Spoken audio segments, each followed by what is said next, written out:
క్రీస్తునందున ప్రియులారా, ప్రభువైన యేసుక్రీస్తునామమున మీకందరికీ ప్రేమ వందనములు, శుభములు. కీర్తనల గ్రంథం 20వ అధ్యాయము 4వ వచనం నుంచి చదువుకుందాం. నీ కోరికను సిద్ధింపజేసి నీ ఆలోచన యావత్తును సఫలపరచునుగాక.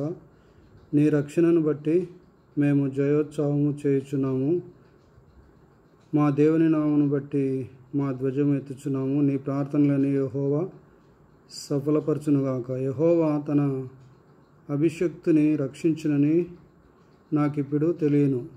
రక్షణార్థమైన తన దక్షిణ హస్త బలము చూపును. తన పరిశుద్ధ ఆకాశంలో నుండి అతనికి ఉత్తరము ఇచ్చును. క్రీస్తునందున ప్రియులారా, మరి మన దేవుడు మంచి దేవుడై ఉన్నారు. మన యొక్క దేవుని చిత్తానుసారమైనటువంటి కోరికను సిద్ధింపజేసే దేవుడుగా ఉన్నారు. స్వార్థపూరితమైన కోరిక కాకుండా, చెడు సంబంధమైనటువంటి కోరిక కాకుండా, అపవాద సంబంధమైన కోరిక కాకుండా, మనసులో పుట్టే కోరికలు కాకుండా,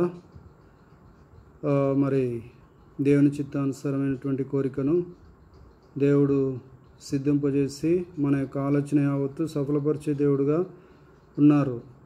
మరి అందుకే కీర్తనకారుడు అంటున్నారు, యెహోవా నీ రక్షణను బట్టి మేము జయోత్సవం చేయుచున్నాం అంటున్నారు. కాబట్టి ఆయన మనకు రక్షణను అనుగ్రహించే దేవుడు.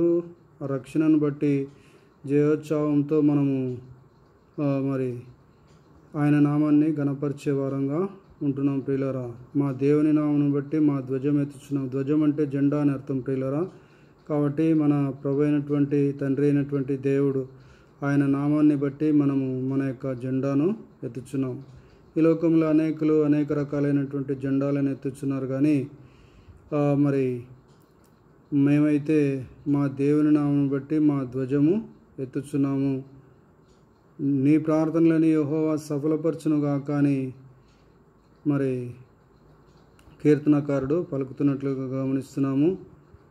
యెహోవా తన అభిషక్తిని రక్షించునని నాకు ఇప్పుడు తెలియను. రక్షణార్థమైన తన దక్షిణ హస్త బలము చూపును. కాబట్టి తాను అభిషేకించినటువంటి అభిషక్తిని ఆయన రక్షిస్తాడు అని నాకు తెలిసి ఉన్నదని కీర్తనకారుడు పలుకుతున్నారు.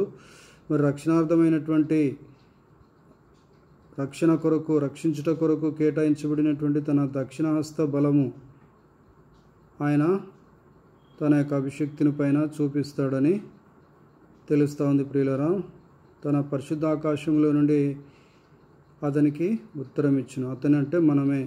కాబట్టి మనకు దేవుని యొక్క ఆకాశంలో నుండి, పరిశుద్ధ ఆకాశంలో నుండి ఆయన మనకు ఉత్తరం ఇచ్చే దేవుడుగా ఉంటున్నారు.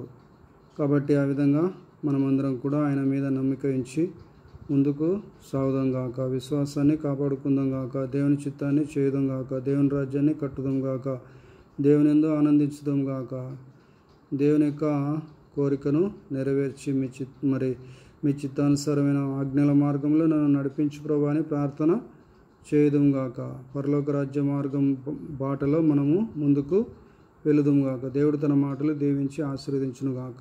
Amen. Hallelujah. God bless you all.